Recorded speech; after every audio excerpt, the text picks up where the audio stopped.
नमस्कार। आज मैं अन्नू शुक्ला भागवती सरस्वती विद्या मंदिर इंटर कॉलेज नई मंडी मुजफ्फरनगर से। यह है कक्षा 6 का विषय गणित और इसमें प्रकरण है प्रारंभिक आकारों का समझना। प्रारंभिक आकार यानी ज्यामितीय आकारों का समझना। इसमें सबसे पहले आता है रेखाखंडों का मापन। रेखाखंडों के मापन में इसमें क्या होता है कि अगर जो कोई रेखाखंड दे रखे हैं हमारे पास, एक छोटा है एक बड़ा है या कुछ भी है हमें दे रखा है, तो उसका अगर जो मापन हमें करना है तो वो हम देखकर भी कर सकते हैं। तो पहला स्टेप आता है देखकर तुलना करना, यानी छोटा है या बड़ा है उसको हम किस तरीके से तुलना कर सकते हैं। दूसरा आता है अक्स यानी ट्रेसिंग पेपर द्वारा भी हम उसकी तुलना कर सकते हैं। और तीसरा आता है स्केल यानी डिवाइडर द्वारा भी हम उसकी तुलना कर सकते हैं। ठीक है, मान लिया कोई रेखाखंड दे रखा है हमारे पास,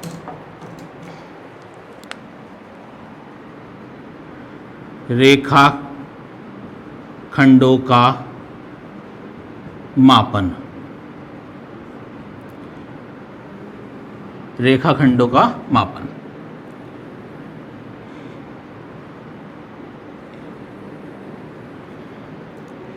ये ए, ये बी, ये सी और ये डी है हमारे पास। ये दो रेखाखंड हैं।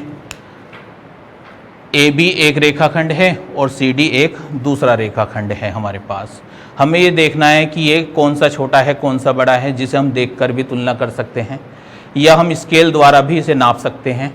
अगर जो स्केल देखते हैं तो स्केल की सहायता से पहले ए बी को नापेंगे और उसके बाद में सी डी को नापेंगे। जिसकी माप अधिक आएगी वो हमारा रेखाखंड बड़ा होगा। या हम अक्स पेपर द्वारा भी कर सकते हैं, ट्रेसिंग पेपर द्वारा भी कर सकते हैं। ट्रेसिंग पेपर को इसके ऊपर रखकर इसको दोनों को ए बी और सी डी को भी नाप सकते हैं या डिवाइडर द्वारा भी इसे नापा जा सकता है। ठीक है, इसके बाद आता है कोण।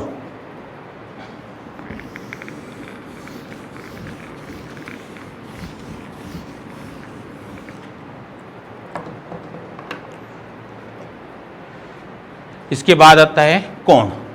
उभयनिष्ठ प्रारंभिक बिंदुओं वाली दो किरणों से कोण बनता है। यानी कि अगर जो कोई उभयनिष्ठ बिंदु, किसी का एक उभयनिष्ठ बिंदु है, उससे दो किरणें जा रही हैं, उनके बीच जो बनता है वो कोण कहलाता है। कोण के कई प्रकार होते हैं। एक होता है समकोण, शून्य कोण, अधिक कोण, न्यून कोण, ऋजु कोण, समकोण। और 7वें नंबर पे आता है प्रतिवर्ती कोण। ठीक है, सबसे पहले कोण।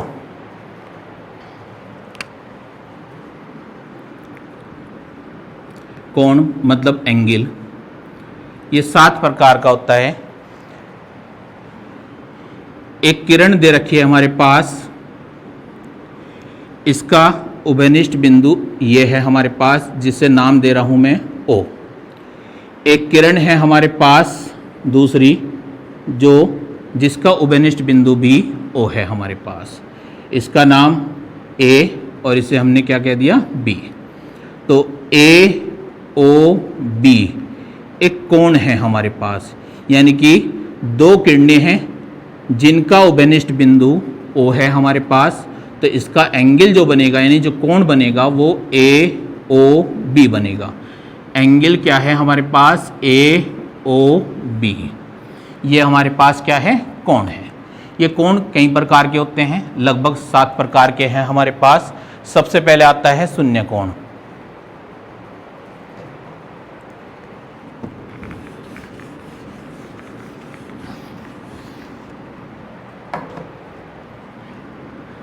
सबसे पहले आता है शून्य कोण।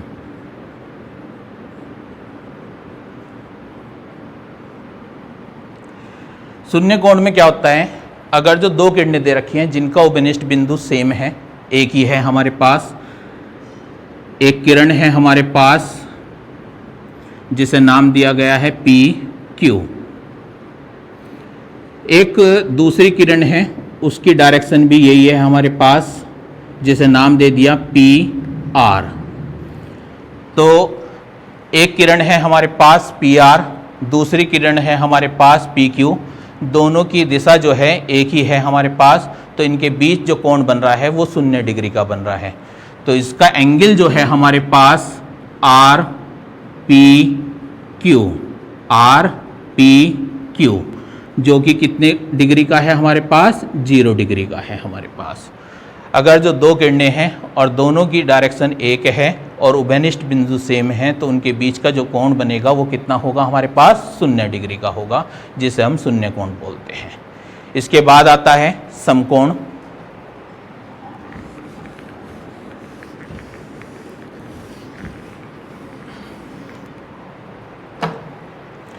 नंबर 2 है हमारे पास समकोण।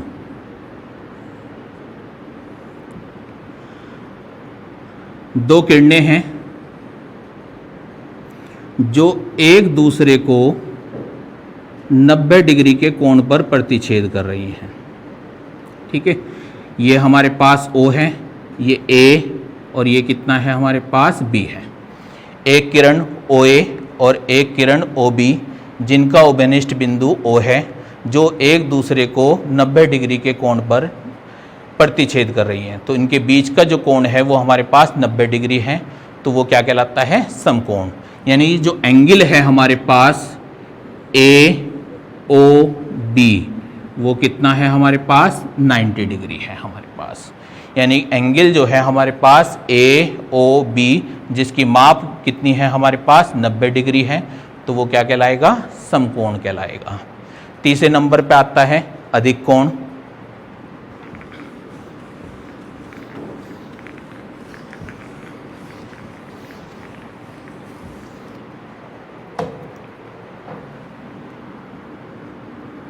नंबर 3 है हमारे पास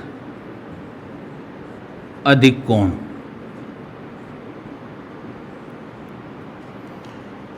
दो किरणें हैं हमारे पास, अगर जो उनके बीच का कोण जो है 90 से अधिक और 180 से कम है, इसे नाम दिया गया है AOB। ये जो एंगल है इसे नाम दे रहा हूँ मैं थीटा। ठीक है, तो एंगल जो बन रहा है हमारे पास AOB अगर जो 90 से ज़्यादा है और 180 से कम है, यानी थीटा का जो मान होगा हमारे पास वो 180 डिग्री से कम है और 90 डिग्री से अधिक है, तो वो कौन सा कोण बनेगा? अधिक कोण बनेगा। यानी अधिक कोण की माप जो होती है 90 से अधिक और 180 से कम होती है। तो एंगल जो है हमारे पास AOB जिसकी माप जो है 90 से 180 डिग्री के बीच होती है।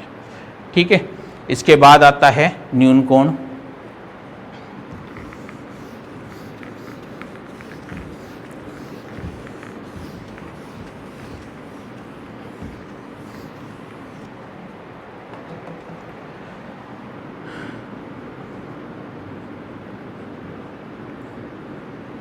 न्यून कोण,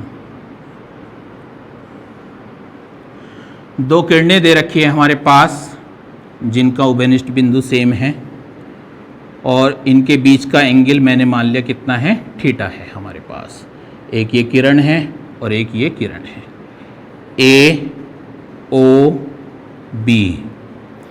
तो एंगल AOB जिनके बीच का कोण थीटा है या एंगल AOB इनके बीच का जो भी एंगल होगा वो 90 से कम होगा और 0 से अधिक होगा।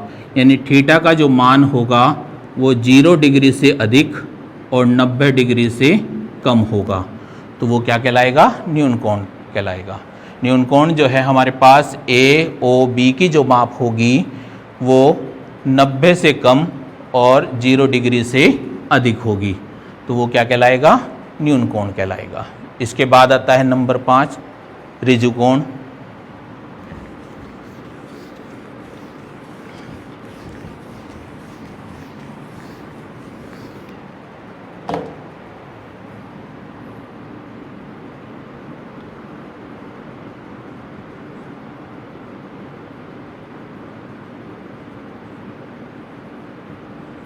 ऋजु कोण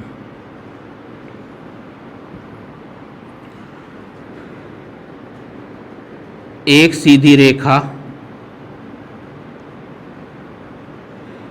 या दो किरणें हैं जिनका उपनिष्ठ बिंदु O है। एक की डायरेक्शन हमारे पास ये है OA और दूसरे उसकी विपरीत है OB। तो उनके बीच का जो कोण बनेगा वो 180 डिग्री होगा।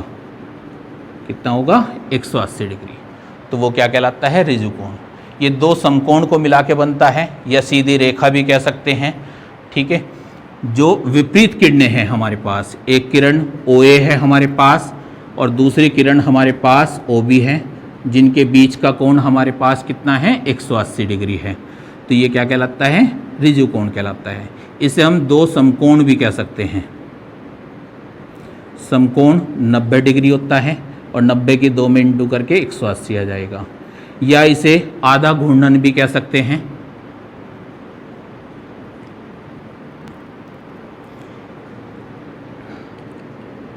घूर्णन कितना है? ये हमारे पास 1/2 है, आधा है हमारे पास। जैसे ये दे रखा है हमारे पास, मान लीजिए दिशाएं हैं हमारे पास,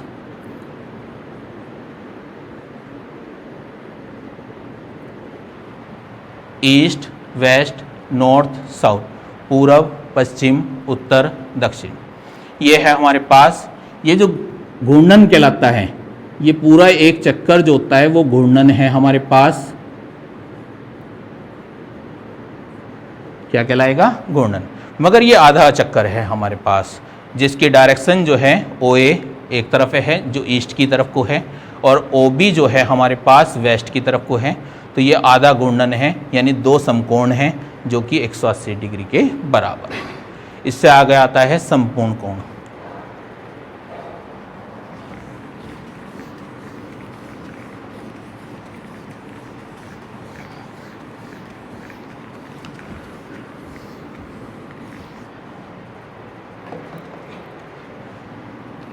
नंबर 6,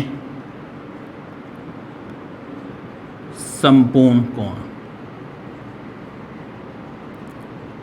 एक पूरा चक्कर यानी कि एक घूर्णन,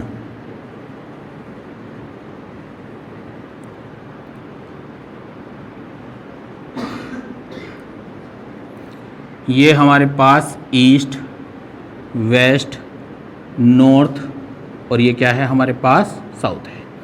ये जो पूरा घूर्णन है, पूरा एक चक्कर है हमारे पास, तो ये क्या कहलाता है? संपूर्ण कोण कहलाता है।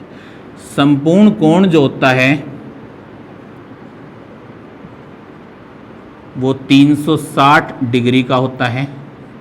360 डिग्री का होता है, या इसे हम 4 समकोण भी कह सकते हैं। कितना कह सकते हैं? 4 समकोण।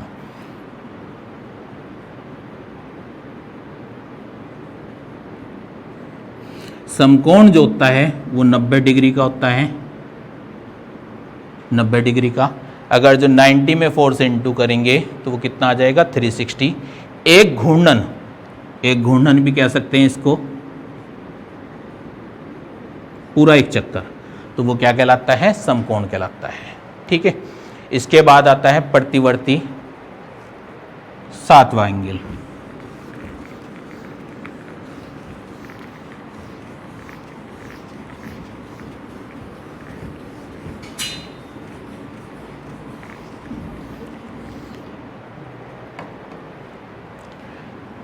सेवन नंबर है हमारे पास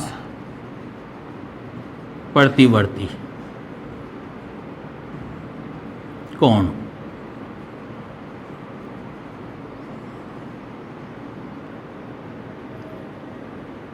दो किरणें जिनका उभयनिष्ठ प्रारंभिक बिंदु जो है O है, ये A, ये कितना है हमारे पास? B। तो ये जो एंगल बनता है हमारे पास, ये क्या कहलाएगा? प्रतिवर्ती एंगल कहलाएगा, जो कि 90 डिग्री से अधिक और 360 से कम होता है। ये क्या कहलाता है? प्रतिवर्ती कहलाता है। ठीक है। जो कि 90 से अधिक होगा और 360 से कम होगा, वो प्रतिवर्ती, यानी बाहर का एंगल जो है हमारे पास। ठीक है। ये हमारे पास क्या कहलाता है? प्रतिवर्ती कोण। तो 7 हमारे पास एंगल हैं, जिसमें सबसे पहला था शून्य, दूसरा है हमारे पास समकोण, तीसरा था हमारे पास अधिक कोण, फिर चौथा था न्यून कोण, फिर ऋजु कोण, और उसके बाद आया था ये समकोण, और लास्ट में आया है प्रतिवर्ती कोण। ठीक है, इसके बाद आता है त्रिभुजों का वर्गीकरण। त्रिभुजों का वर्गीकरण,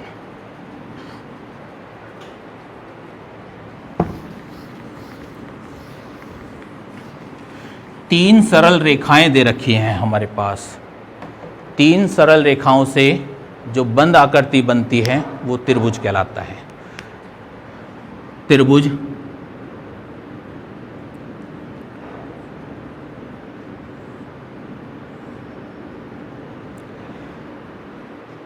तीन सरल रेखाएं हैं हमारे पास, उससे जो बंद आकृति बनती है वो त्रिभुज कहलाती है। अगर जो इसको नाम दे रहे हैं ए, ये बी, ये सी, ये क्या है ए बी सी हमारे पास शीर्ष हैं। तो ये हमारे पास ए जो एक शीर्ष है, तो ए शीर्ष है हमारे पास, बी शीर्ष है और सी। तो शीर्ष हमारे पास जो होते हैं वो कितने होते हैं हमारे पास 3। इसी तरीके से हमारे पास जो एंगल बन रहे हैं वो 1 2 3। तो कोण जो बन रहे हैं हमारे पास इसके अंदर वो हमारे पास कितने हैं 3 हैं, और 3 ही हमारे पास क्या है इसमें भुजा हैं। 3 क्या है हमारे पास भुजा है। तो 3 शीर्ष हैं, 3 कोण हैं और 3 ही हमारे पास क्या हैं भुजाएं हैं। 3 सरल रेखाओं से जो बंद आकृति तैयार होती है वो क्या कहलाती है त्रिभुज होती है। त्रिभुज 2 तरीके से हो सकते हैं, भुजाओं के आधार पर और कोणों के आधार पर। भुजाओं के आधार पर भी हो सकते हैं और कोणों के आधार पर भी।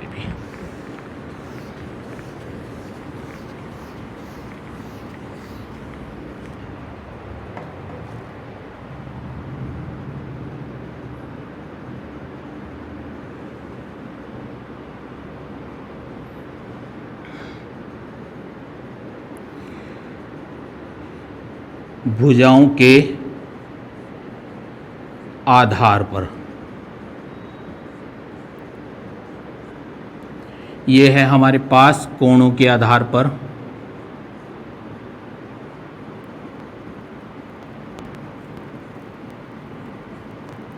कोणों के आधार पर तो त्रिभुज 2 तरीके से हो सकते हैं, भुजाओं के आधार पर और कोणों के आधार पर।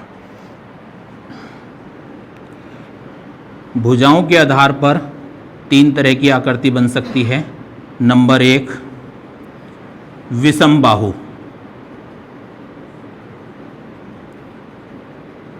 विषम बाहु त्रिभुज जिसकी तीनों भुजाएं अलग अलग हों। नंबर 2 आता है हमारे पास समबाहु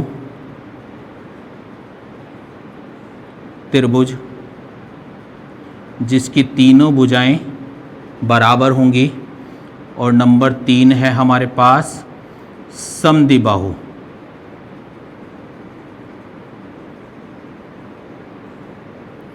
समद्विबाहु त्रिभुज। तो त्रिभुज जो है भुजाओं के आधार पर 3 तरह से हो सकता है, विषम बाहु, समबाहु और समद्विबाहु। इसी तरह से कोणों के आधार पर भी 3 आकृति बनती हैं।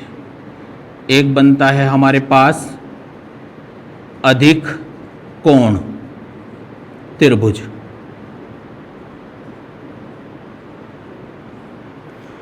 फिर आता है हमारे पास न्यून कोण। न्यून कोण त्रिभुज।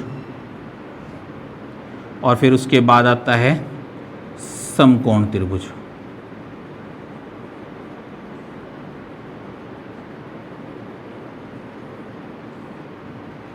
समकोण त्रिभुज। तो कोणों के आधार पर त्रिभुज भी 3 तरीके के हो सकते हैं, अधिक कोण, न्यून कोण, समकोण। जिसका एक कोण 90 डिग्री से अधिक हो वो अधिक कोण। न्यून कोण जिसका 90 से कम होगा एक कोण वो न्यून कोण कहलाएगा। और समकोण जो होगा जिसका एक कोण कितना होगा हमारे पास 90 डिग्री होगा। आकृति के हिसाब से अब देखेंगे।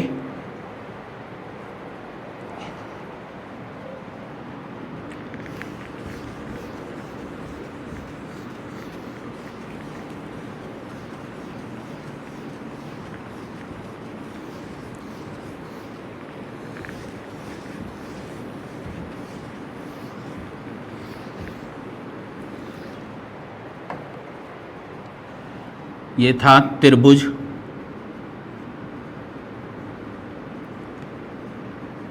पहले था भुजाओं के आधार पर,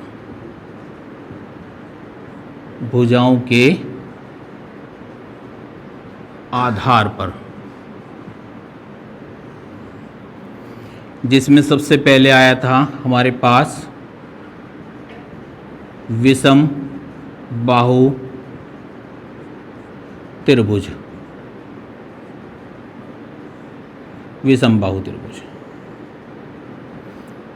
जिसकी तीनों भुजाएं अलग अलग नाप की हों। जैसे ये 3 भुजाएं दे रखी है हमारे पास, जिसकी नाप अलग अलग है। इसके शीर्ष ए बी सी है हमारे पास, ये एंगल ए, ये एंगल बी, ये एंगल सी है हमारे पास। मान लिया इसकी नाप जो है हमारे पास 3 सेंटीमीटर, ये हमारे पास 4 सेंटीमीटर और ये कितनी है हमारे पास 5 सेंटीमीटर है।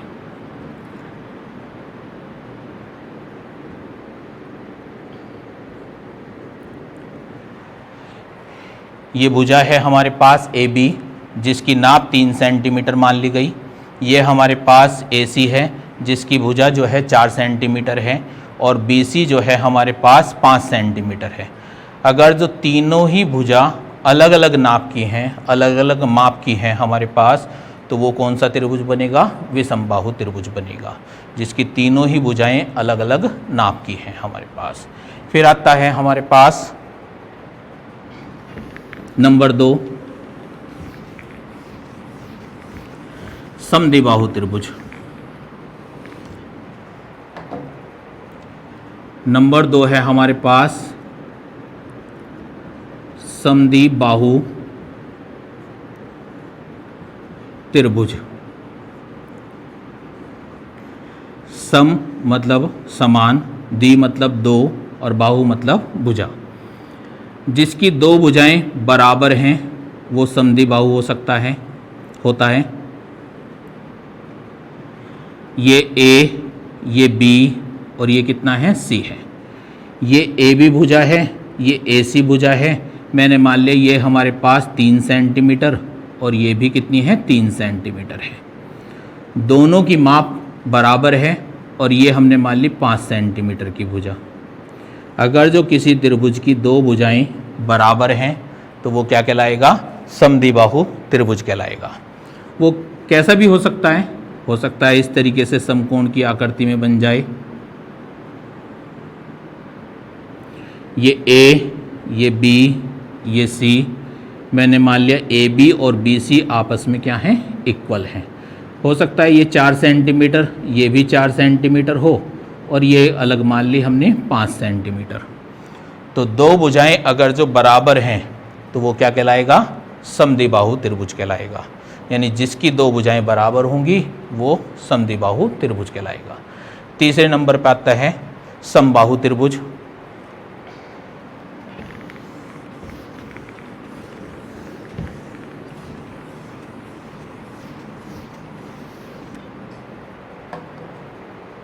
नंबर 3, समबाहु त्रिभुज। सम मतलब समान, बाहु मतलब भुजा और त्रिभुज 3 भुजाओं वाला। 3 भुजाएं दे रखी है हमारे पास।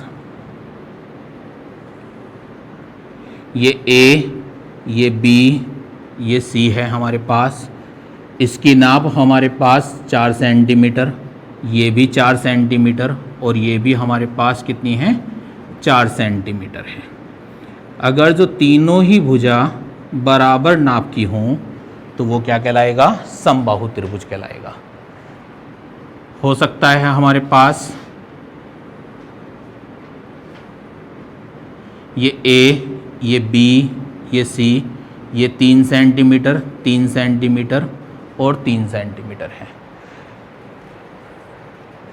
ठीक है, तो ये क्या कहलाएगा? समबाहु त्रिभुज कहलाएगा। जिसकी तीनों भुजाएं बराबर होंगी वो समबाहु त्रिभुज कहलाता है। ठीक है, फिर आता है कोणों के आधार पर।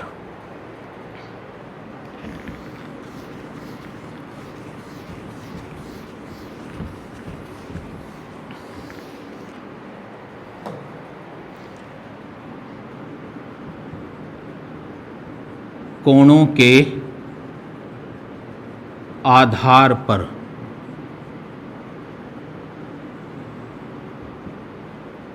इसमें सबसे पहले आता है हमारे पास न्यून कोण त्रिभुज।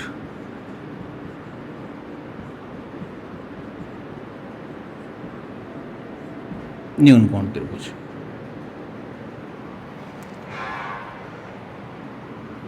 कोई त्रिभुज दे रखा है हमारे पास जिसके प्रत्येक कोण की माप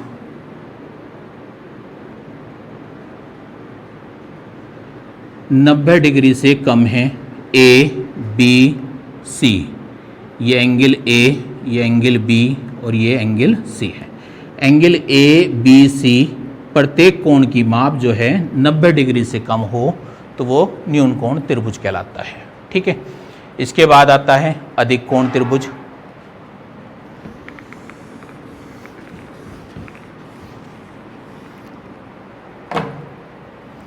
नंबर 2 अधिक कोण त्रिभुज।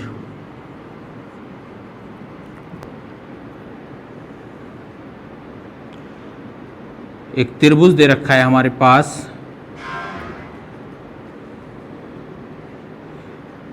अगर जो किसी एक एंगल की माप जो है 90 डिग्री से अधिक हो और 180 से कम, यानी 90 से अधिक है और 180 से कम है, तो वो क्या कहलाएगा? अधिक कोण त्रिभुज कहलाएगा। ए बी सी ये जो एंगल है हमारे पास वो 90 डिग्री से अधिक है। इस तरीके से और खोल के बना लें तो ये जो एंगल है हमारे पास इसकी जो माप है हमारे पास वो 90 डिग्री से अधिक है, तो वो क्या कहलाएगा? अधिक कोण। यानी कि एक कोण अगर जो 90 डिग्री से अधिक है तो वो क्या कहलाता है? अधिक कोण त्रिभुज कहलाता है। और तीसरा आता है समकोण त्रिभुज।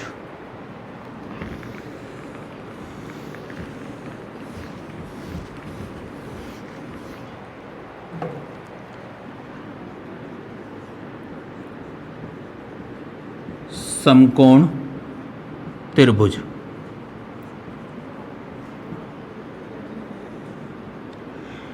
एक त्रिभुज दे रखा है हमारे पास जिसका एक कोण 90 डिग्री हो। ये कितना है हमारे पास? 90 डिग्री। ये ए, ये बी और ये कितना है हमारे पास? सी है। तो जिसका एक कोण 90 डिग्री हो तो वो क्या कहलाएगा? समकोण त्रिभुज कहलाएगा।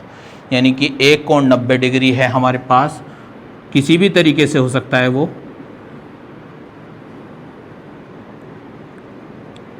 ए बी सी ये एंगल कितना है हमारे पास? 90 डिग्री है, तो ये क्या कहलाएगा? समकोण त्रिभुज कहलाएगा। इस तरीके से आपको इन सभी को तैयार करना है।